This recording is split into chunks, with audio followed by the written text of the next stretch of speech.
In this video, we're going to do some quick line skill review. So our question says, for each of the lines shown on the graphs below, state the x-intercept, y-intercept, slope, and equation. So we're going to do the first one together, and then we will do the first example on the question below that, and then you will have some time to try the other two on your own. So the x-intercept is where our graph crosses the x-axis. So this crosses the x-axis at -3. So I could write it as the point -3 and 0, or we can write that a equals -3 because a is the letter we use for x-intercept. On the y-axis is where I will find the y-intercept. The y-intercept is, in this case, at +4. The letter for y-intercept is a b, so we can write b equals +4. The slope is how we get from one point to the next. So I notice that the points are fairly spread out here. I'm going to start at the y-intercept, and then I'm going to see how I get to the next point.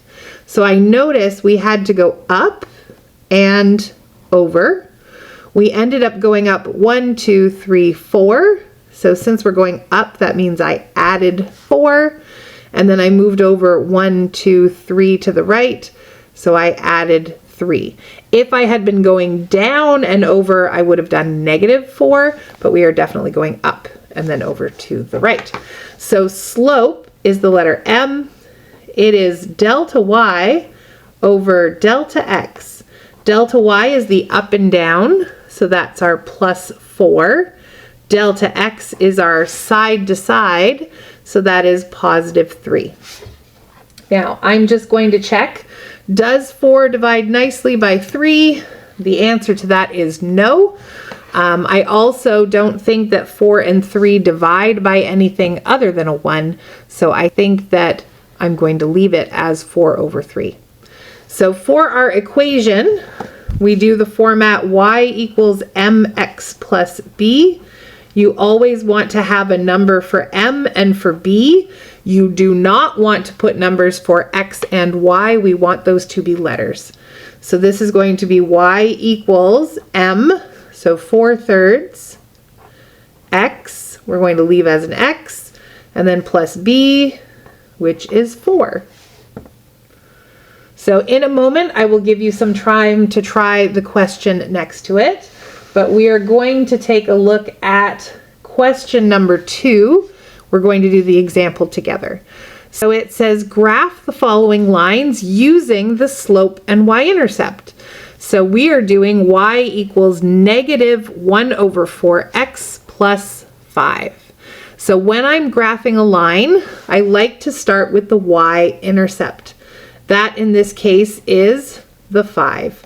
So on the y-axis, the up and down vertical one, I am going to find 5 and make a point.